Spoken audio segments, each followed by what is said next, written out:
Assalamualaikum warahmatullahi wabarakatuh. Ketemu lagi dalam video kali ini. Saya Andri Prasetyo dari Universitas Primagraha akan membahas mengenai laporan studi kelayakan usaha kerupuk ikan di daerah Kuwin, Kecamatan Banjarmasin Utara, Kota Banjarmasin. Yang pertama ada pendahuluan, yaitu latar belakang. Indonesia adalah negara kepulauan yang mayoritas luas wilayahnya adalah perairan. Ikan adalah salah satu hasil perikanan yang tidak sedikit dihasilkan di Indonesia dan adalah sumber protein hewani yang tidak sedikit dikonsumsi masyarakat. Ikan gampang didapat dengan harga yang relatif murah sampai dapat dicapai oleh seluruh lapisan masyarakat. Kandungan protein yang tinggi pada ikan dan kadar lemak yang rendah bermanfaat untuk kesehatan tubuh manusia. Selanjutnya, manfaat studi kelayakan bisnis ini yaitu studi kelayakan bisnis merupakan salah satu hal yang penting dilakukan ketika mendirikan perusahaan. Dengan melakukan studi kelayakan ini, pebisnis dapat terhindar dari banyak kemungkinan buruk yang melanda perusahaan. Tidak hanya itu, studi kelayakan juga bisa meningkatkan peluang perusahaan untuk mempertahankan eksistensi dan kemajuan perusahaannya. Kemudian ada bab 1 mengenai aspek pasar dan pemasaran.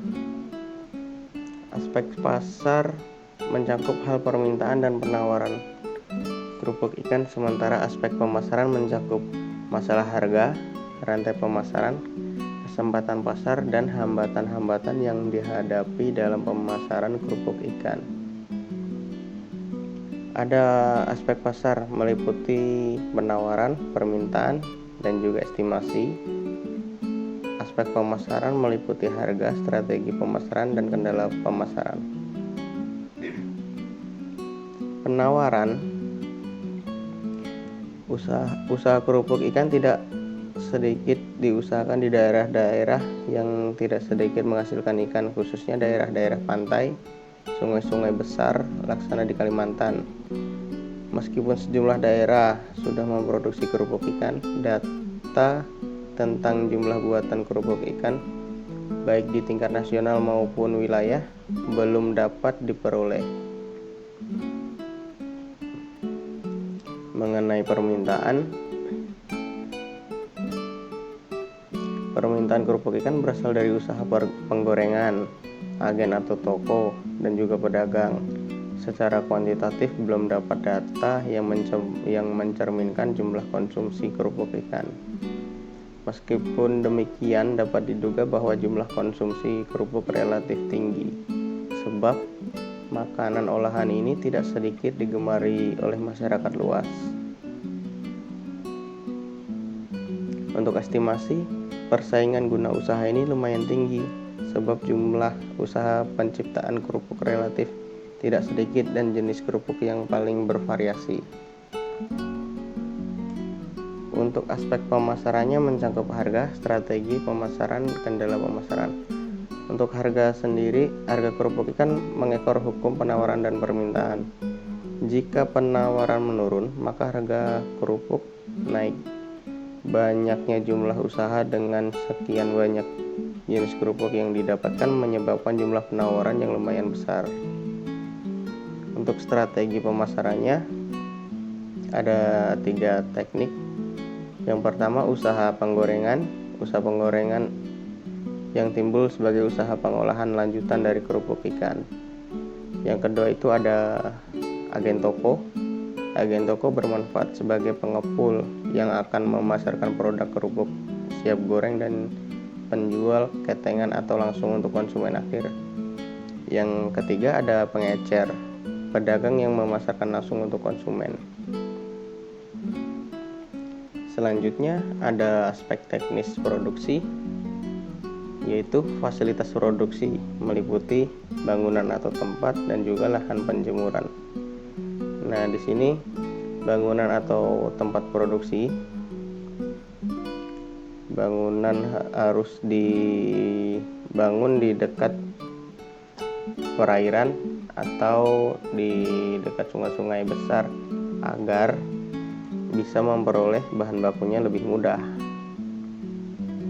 Terus juga bangunan pabrik atau tempat usahanya harus punya lahan untuk penjemuran atau lahan kosong sebagai tempat penjemuran kerupuk. Untuk peralatannya sendiri ada mesin penggilingan ikan, mesin penggilingan adonan, bak pencampur bahan, mesin pencetak kerupuk, alat pengukus, dan juga oven.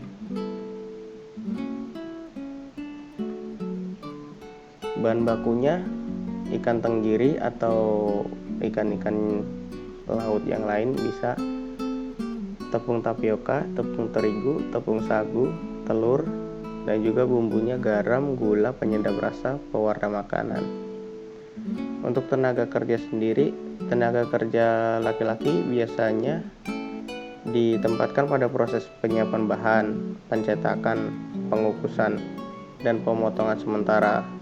Kalau untuk tenaga kerja wanita biasanya ditempatkan pada pemotongan, penjemuran, dan pengepakan.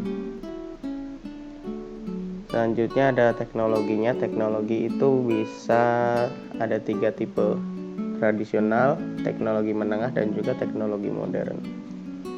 Teknologi tradisional itu biasanya mudah didapatkan karena peralatannya yang sederhana, bisa dijumpai di peralatan rumah tangga. Kalau yang untuk menengah, dengan teknologi menengah memakai peralatan yang terdiri dari mesin-mesin dengan kapasitas yang relatif masih rendah. Kalau untuk teknologi yang modern, itu teknologi yang sudah canggih. Pembuatan kerupuk dengan teknologi modern memakai peralatan layaknya mesin cetak otomatis yang menghasilkan format yang lebih variatif, mesin pemotong yang lebih cepat, dan pemakaian oven. Penggunaan teknologi ini bisa menghasilkan jumlah buatan yang berlipat-lipat. Next, selanjutnya untuk aspek manajemen. Manajemen pembangunan tempat usaha yang seperti yang kita bahas tadi, dibangun dekat wilayah perairan agar mudah memperoleh bahan baku ikan, sehingga menghemat biaya juga kalau misalkan di tempat di sektor-sektor pengumpul ikan gitu. Jadi menghemat ongkos buat pembelanjaan bahan baku. Selanjutnya itu diperlukan tempat yang lapang agar mempermudah proses penjemuran. Jadi harus ada lahan kosong atau bangunan yang tingkat tapi di atasnya itu kosong, bisa buat menjemur kerupuk hasil produksi. Yang kedua, manajemen dalam operasinya itu harus diatur. Waktu operasi produksi berapa jam, ditargetkan sehari harus memproduksi dalam jumlah tertentu. Selanjutnya ada aspek hukum. Industri pembuatan kerupuk merupakan industri pengolahan makanan. Karena itu harus mendapat izin dari Departemen Perindustrian dan Pangan dan juga Departemen Kesehatan. Perizinan yang diperlukan diantaranya tanda daftar industri atau TDI, nomor pokok wajib pajak, surat izin usaha, perdagangan atau SIUP, tanda daftar perusahaan dan izin SBMD dari Departemen Kesehatan, dan izin bebas gangguan lingkungan atau HO. Aspek lingkungan hidup. Aspek lingkungan hidup menyangkut akibat dari usaha kerupuk ikan terhadap lingkungan sekitarnya. Salah satu contoh hasil limbah mayoritas adalah air kotor, sisa pembersihan. Biasanya air ini dilemparkan melalui drainase dan bisa langsung meresap ke tanah. Air limbah ini tidak berisi zat-zat kimia yang membahayakan organisme tanah dan juga tanaman. Jadi limbahnya tidak berbahaya karena hanya air sisa bekas-bekas pembersihan peralatannya saja. Yang kedua itu yang dihasilkan dari produksi kerupuk ikan ini, dia menimbulkan bau amis dari ikan yang diolah. Akan tetapi bau ini tidak terlalu mengganggu udara secara luas sebab jangkauannya tidak jauh. Kemudian aspek ekonomi dan sosial. Dampak usaha terhadap ekonomi. Yang pertama pastinya peningkatan pendapatan. Kedua, kesejahteraan pelaku usaha dan pekerja meningkat. Yang ketiga, menambah kesempatan bersaing di pasar yang lebih luas, seperti komoditi ekspor. Kalau dampak usaha terhadap sosialnya, bisa penyerapan tenaga kerja yang akan berdampak mengurangi pengangguran, terutama di wilayah-wilayah tersebut. Selanjutnya ada aspek keuangan. Di sini ada kebutuhan dana, biaya sewa tempat dan juga pengurusan perizinan usaha kerupuk ikan selama periode 5 tahun sebesar Rp299.399.000. Terus biaya operasional selama 1 tahun menjangkau Rp711.298.900. Kemudian sumber dananya dari mana? Modal awal mengawali usaha kerupuk ikan sebesar Rp374.212.568. Mendapatkan sumber dana dari bank sebesar 70%-nya dan modal sendiri 30%. Proyeksi laba rugi. Tingkat dividen atau profitabilitas dari usaha yang dilaksanakan adalah bagian penting dalam analisis finansial dari rencana pekerjaan investasi. Keuntungan dihitung dan selisih antara penerimaan dan pengeluaran tiap tahunnya. Hasil perhitungan proyeksi laba rugi mengindikasikan bahwa pada tahun ke-1, usaha ini sudah untung sebesar Rp144.968.618. Laba ini bakal meningkat guna tahun-tahun berikutnya sebab komponen biaya cicilan kredit yang semakin berkurang. Laba rata-rata sekitar periode proyek ialah Rp196.1.526 per tahun. Profit margin rata-rata per tahun sebesar 18,46%. Penilaian investasi. Nah, di sini ada penilaian investasi. Biaya investasi untuk usaha kerupuk ikan terdiri dari beberapa komponen diantaranya biaya perizinan, sewa tanah, pembelian mesin atau peralatan produksi, peralatan pendukung, dan sarana transportasi. Di sini jumlah biaya investasi itu dari jenis investasinya sebesar Rp299.399.000. Nilai penyusutannya berapa? Sekitar Rp216.550.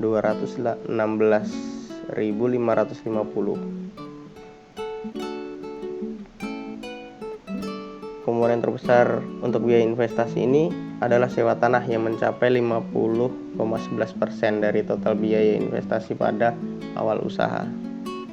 Komponen terbesar kedua adalah biaya pembelian mesin peralatan produksi sebesar 35,74% dari total biaya investasi. Sedangkan 14,15% sisanya biaya untuk investasi merupakan biaya investasi untuk pembelian peralatan lainnya seperti mobil angkutan dan lain-lain. Rekomendasinya, untuk mengawal kelangsungan buatan dengan ongkos yang relatif rendah, pengusaha kerupuk ikan butuh menjalin kerjasama dengan pemasok bahan baku, khususnya untuk tepung tapioka yang jumlah produsennya terbatas dengan harga yang fluktuatif. Sehingga kalau sudah menjalin kerjasama dengan distributor atau pemasok bahan bakunya seperti tepung tapioka, akan memperlancar produksinya juga gitu. Terus yang kedua, untuk menambah jumlah penjualan butuh pemasaran yang baik. Pada usaha kerupuk ikan ini, hubungan personal antara produsen dan penjajah adalah kunci guna melebarkan jaringan pemasaran. Jadi jalinan kerjasama antara produsen sama penjajahnya harus erat agar bisa memperluas pasaran kerupuk ikan itu sendiri. Cukup sekian, mungkin itu yang bisa saya sampaikan dari laporan proposal ini. Kurang lebihnya mohon maaf. Kalau ada kata-kata yang salah atau kurang berkenan mohon dimaafkan. Cukup sekian. Assalamualaikum warahmatullahi wabarakatuh.